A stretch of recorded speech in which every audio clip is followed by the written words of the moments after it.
Hey guys, how are we? I hope we're all doing well, picking some locks and keeping it bloody legal.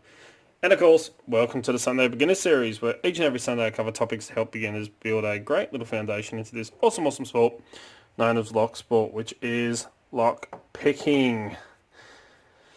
And thought I'd try something a little bit different. Got some deer antlers here. Got two of them. And I had a dream that, and don't ask me why, but I had this dream that I turned, because I love knives, always have, always will. And I really like the knives that use, like deer antlers in the handles and stuff like that. And it kind of popped into my head, I wonder how it would go making a pick handle out of deer antlers. So I ended up buying two today. And these are proper deer antlers. As you can tell, they're not synthetic, they're not wood or anything like that. $15 each. So not the absolute cheapest, but I got this really nice dark one, which I quite like. Looks kind of, evil dark. And I got a lighter one, which has some really nice markings through it if my camera will cooperate. But, being deer antlers, they're not the straightest things in the world. But, I thought it'd be kind of cool to see if, you can make some pick handles out of it. Just add that texture. And these are really tough. I mean, these are super strong, so it's going to be quite interesting to see how it goes. And I thought I might use this dark one. I'm going to try and cut it off about here and use this tapered end because it kind of fits really nicely in the hand. And combine that with some of that brass rod that I ordered, the 3mm brass rod for some pins, and put a handle on the hook, the high reach hook that Penny sent me, one of the Law Lock tools. And this probably won't be, a single video. It'll probably be over a couple, just because I really want to take my time and really focus, because this being the first one, and try and show you all the troubles that I have and really go through it. But see how cool it would be to make some pick handles out of some antlers. So we'll head out to the workshop, see if I can cut a piece of this bit off. And I want just a wee bit of overhang, not too much, because these picks are like perfect length for me. But, try and work out how much I need, just a wee bit of overhang on the end of the handle. And we'll take our time and see if we can make a pick handle out of this stuff. Be quite interesting to see. So let's head out to the workshop and see how we go. See you out there. Shop. I've got pretty much everything I'm going to be playing around with. And for those of you that caught my live stream on Friday night, I said I got some mushroom compost. Here she is. Have a look at that. And if you get in nice and close, you can see some little mushrooms coming up on it. So I just got to give these a spray with some water and then cover them with a tarp, and they'll be producing some beautiful mushrooms. I got some last season as well from a mushroom farm in town, well, in the outskirts of town, but right over the other side from where we are. So first things first is I've got to cut my length of deer antler. So I'm probably going to speed all this up, the cutting of it. I know roughly how much I want. I'm going to cut it off and then hopefully cut it down the centre nice and evenly and just take my time with it. So I probably will end up speeding that up, but let's start getting into it.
Okay, so tried to do that as slow as it possibly could. I'm trying to get it roughly down the middle, but what I am going to do is actually hit this on the belt sander just to flatten these out, make them a bit better. But I can tell you now, this stuff stinks when you're cutting it. It really does stink. Something shocking. It smells bloody horrible. But we'll quickly hit this on the belt sander and then we'll see where we are from there.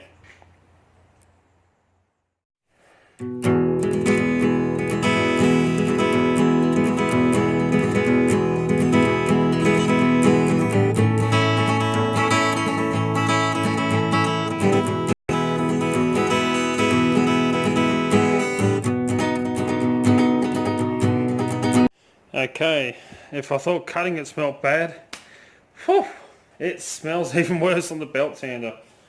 It really does, but I'll kind of straighten them up just a little bit. Still a little bit of a gap, but by the time I squeeze these two together so it encapsulates the pick, she should be pretty good, and then I can straighten it all up, sand it all out, and get it looking like an actual pick. But I'm going to have a look here. So what I'm going to actually do is sand this down so that it actually fits in once I get the pick worked out where I want it.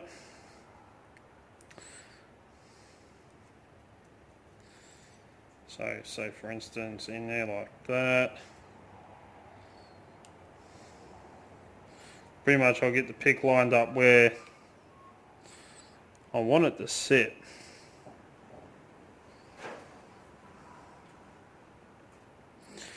And then I'll glue it. I'll put the brass pins in where they're meant to sit.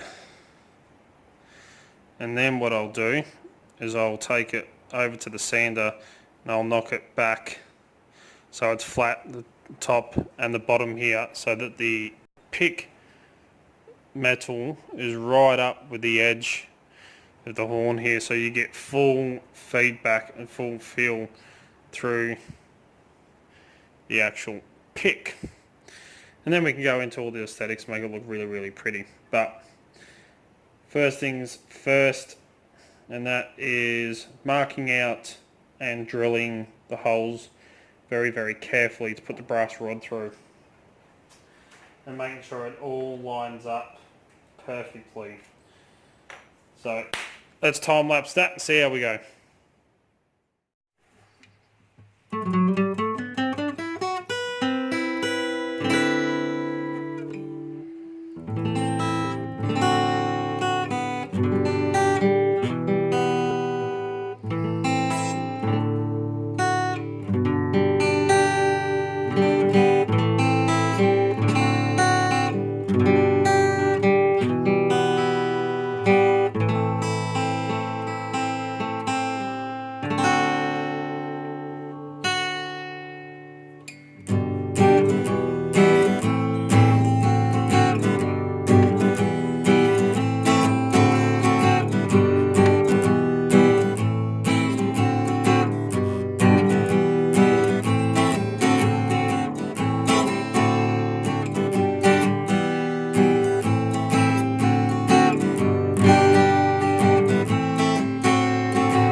Okay, so I've got the holes done, and knowing my luck, I accidentally chipped it right there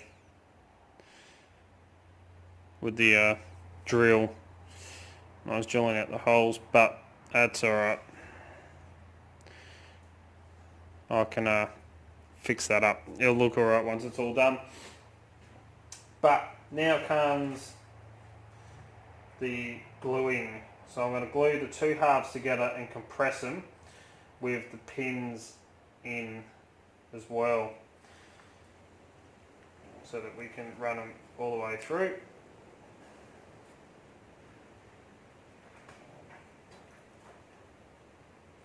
You can get your pick off the pins. There we go. So a pin for the back, pin for the front.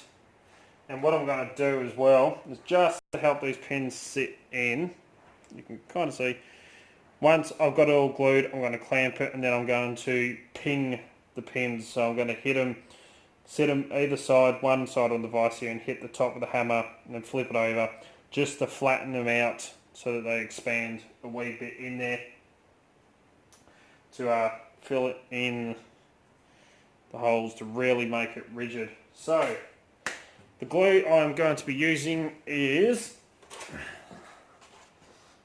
stuff I always use, Araldite, and I always get the 150 kilo one, super strength epoxy. So let me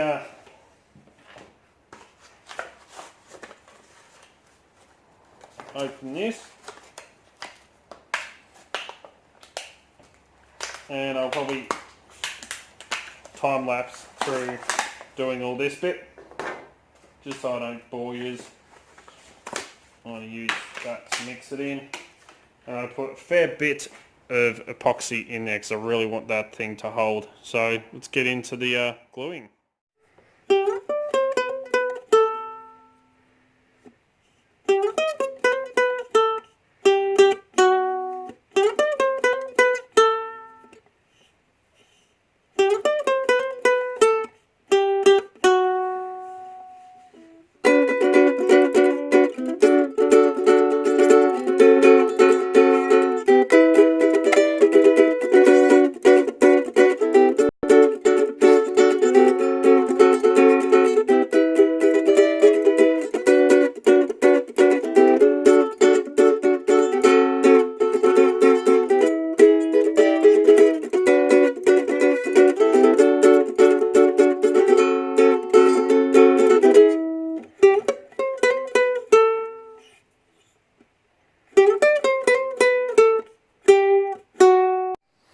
Okay, so let me bring you down.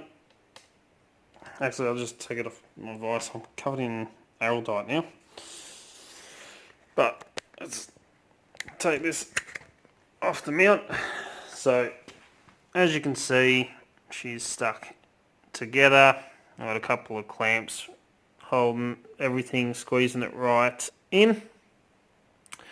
And this stuff takes, it says, about 24 to 72 hours to cure. So this will do for part one of making a deer antler pick. And I don't know what I'm going to do with the rest of this. I'll make something cool out of it. Little shiv. No, I'm not joking. Messing with you. But there we go. That is part one. Then we'll move on to part two. The only thing I'm going to do now is I'm actually going to cover this pick tip with some tape just to protect it. But there we go. Let's wrap this one up. We'll quickly head back inside to work into the office and close this video up. So back inside, it's absolutely freezing outside. And that's what I've got left of the dark one. As you know, it's all, my hands still covered in Araldite. I've got to go and clean them. But that is part one of making a pick handle out of some deer antlers. I don't know what I'm going to do with the rest of it, because I haven't got any more picks to put handles on. I was thinking I might make a pretty cool little pendant necklace thing out of this. If I can cut it off and look pretty cool, just the tip of that.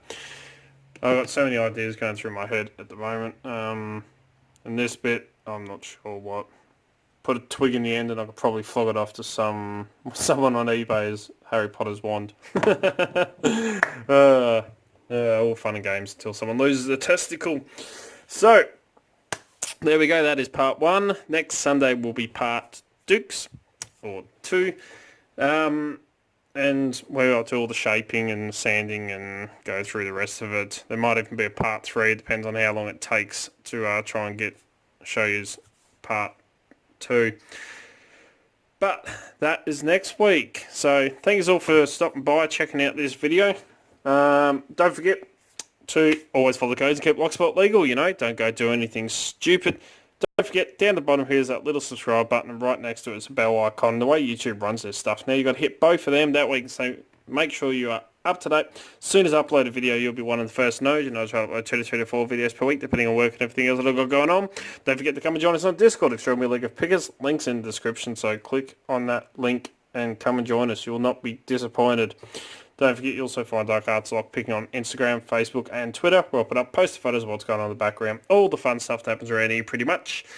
If you're looking for great equipment at very competitive prices, please check out locksmithtoolbox.com. They're an awesome Australian company, and as you know, that's where I get most of my lockpicking equipment from. If you want to get in contact with me through any social medias, Discord, or send us an email, darkartslockpicking@gmail.com, and I'll get back to you.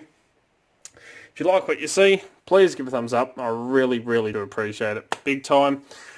And don't forget, Monday, picking a lotto lock. Wednesday, the review of the Sparrows Euro bypass drivers and giveaway.